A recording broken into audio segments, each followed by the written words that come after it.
Welcome to another episode of E.D.I.F.Y. That's educating in diverse illustrations for youth. Today I have with me Brother Brian and Sister Susie Spencer.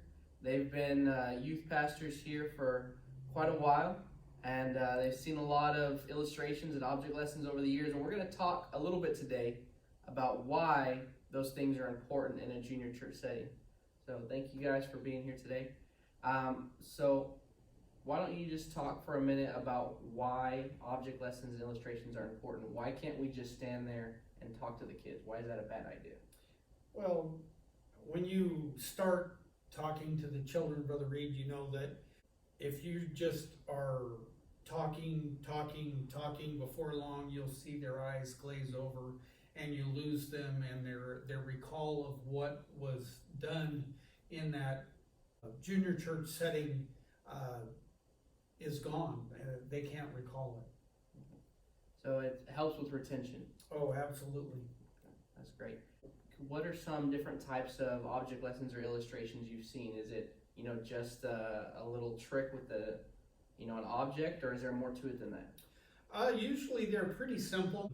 We've done everything from simple little hand tricks, sleight of hand, to major productions where we've done things that take several people to set them up and to cause it to happen. It's not always the size of the object lesson, but the presentation. And should object lessons be your whole lesson? No, not ever, because an object lesson can take you a certain distance through an idea, but it's very seldom that it will hit the exact point that you want to reach. So you'll have to add, subtract, adapt, make the object lesson fit what you want, but then once you've completed the object lesson, then you have the children's attention, then you reassert it and make sure they understand the point. So we've talked about object lessons, we've talked about illustrations, magic tricks. What about games? Could that be used? Sure. Anything you can do that will draw the children into the situation that you want them to be thinking on and to carry home. Those are fair game. Do you have any, I don't know if the right word is, warnings? Is there such thing as too many object lessons, or?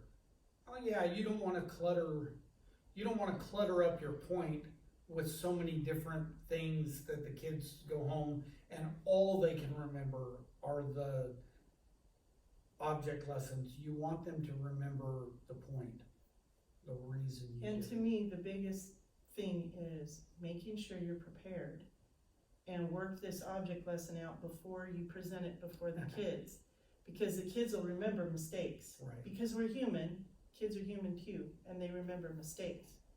And same with puppets. That's why you got to practice your material. You have to know it. You have to know Make it it forwards and good. backwards, and you got to make it good, because we don't want them to remember the mistakes. We want them to remember what the message is. Okay.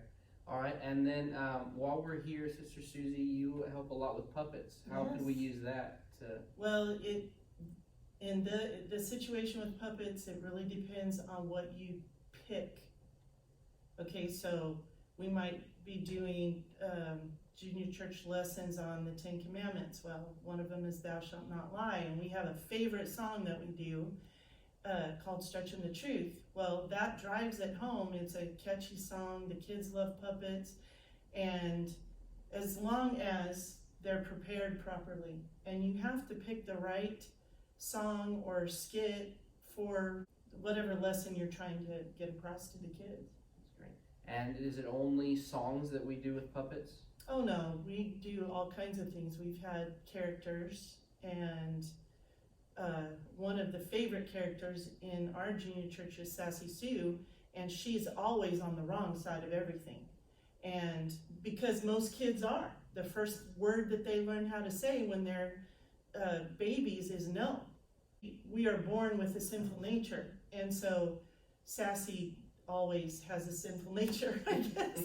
She's mischievous and she's always on the wrong side of things, but we get the kids participating and helping her think the right way about things. So we've had different characters. We've had was it Leo the Lion that he taught the rules a couple times, and I don't know, we've just done Ralph and Elmer, they're great characters. We've had a lot of different characters over the years. Some of the old ones from way back, we had Windy Pete. He told a lot of lies, and there's so much you can do along with characters.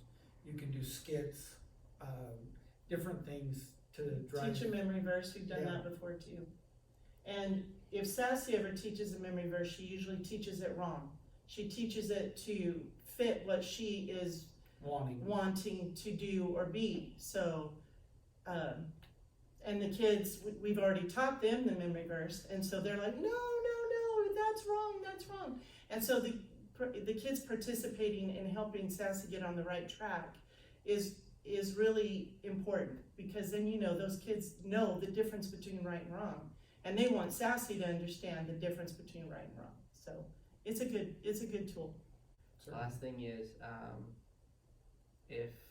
because this is hopefully going out everywhere, if they have a hard time finding those resources, do we have like Ralph and Elmer recordings that they could use, or actually digital files of any of the sound songs, anything that we could send to people if they needed it? So they can One Way Street or Puppets Inc. Puppets Inc. They have myriads of things that they've recorded, and then we have stuff that we've recorded ourselves that fit our situation. Okay. So a lot of times even we will take something that's pre-recorded, we'll listen to it, and we'll say, that really doesn't fit our situation, but what if we made a little tweak here and a little tweak there, and then we will completely re-record it with our voices. And if we're using character puppets that have a personality and a voice, then we do our best to recreate that voice, so that if we do something else that's already pre-recorded, the kid's not saying, oh, last week they sounded like, and this week they sound, we try to keep it constant. Yeah. Right.